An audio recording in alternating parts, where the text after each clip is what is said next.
Hello friends, welcome to Southern Meals. இன்னைக்கு நம்ம பார்க்க போகிறது ஹைதராபாத் ஃபேமஸ் கராச்சி பிஸ்கெட்ஸ். இது எப்படி பண்ணலான்றதை பார்க்கலாம் வாங்க.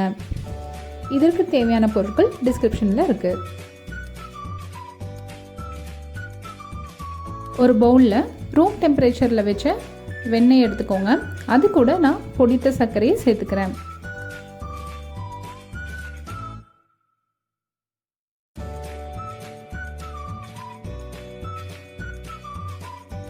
இந்த கலவையில் இப்போ 3 டேபிள் ஸ்பூன் அளவுக்கு பால் சேர்த்து நல்லா க்ரீமியாக வர வரைக்கும் மிக்ஸ் பண்ணி விட்டுக்கோங்க.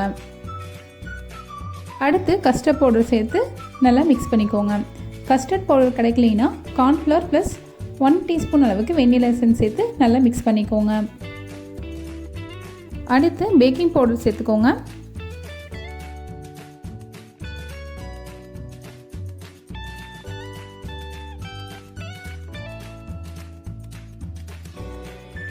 இப்போது நான் 1 கப் அளவுக்கு மைதா சேர்த்து நல்லா மிக்ஸ் பண்ணிக்கிறேன். மீதி 1/2 கப் மைதாவை கொஞ்சம் கொஞ்சமாக கலந்துக்கோங்க. ரொம்ப கெட்டியாகவும் இல்லாமல் ரொம்பவும் கொலன்னு இல்லாமல் ஒரு சாஃப்டான சப்பாத்தி மாவு பதத்துக்கு வர மாதிரி பார்த்துக்கோங்க. அடுத்து நான் டூட்டி ஃப்ரூட்டி சேர்த்துக்கிறேன். இந்த மாதிரி சாஃப்டாக வர அளவுக்கு பிசைஞ்சு வச்சுக்கோங்க. இது உங்களுக்கு எந்த ஷேப்பில் வேணுமோ அந்த மாதிரி தேய்ச்சி கட் பண்ணிக்கோங்க. ரொம்ப சன்னமாக இல்லாமல் கொஞ்சம் தடிமனாக கட் பண்ணிக்கோங்க.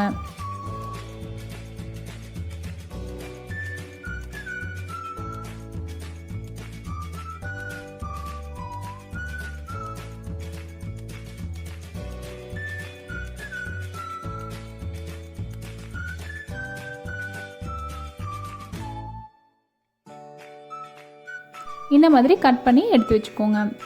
நான் இன்னொரு இதில் லைட்டாக முந்திரி பருப்பை உடச்சி போட்டு திரும்பி மேலே டூட்டி ஃப்ரூட்டி போட்டு லைட்டாக ப்ரெஸ் பண்ணி விட்டுட்டு அதுக்கப்புறமா கட் பண்ணியிருக்கேன். இதை இப்போ நம்ம ட்ரேயில் வச்சிடலாம். ஓவனில் 170 டிகிரி சென்டிகிரேடுக்கு 10 நிமிஷத்துக்கு நான் குக் பண்ணி எடுத்துக்கிறேன். ஸ்டவ்வில் செய்யும் போது அடி கனமான பாத்திரத்தில் சின்னதாக ஒரு மூடியை கமுத்தி அதுக்கு மேலே பிஸ்கட்டை ஒரு பிளேட்டில் வச்சு கவர் பண்ணி ஒரு 20 மினிட்ஸ் வரைக்கும் குக் பண்ணி எடுங்க. எனக்கு இப்போ நல்லா பேக்காகி வந்துடுச்சு.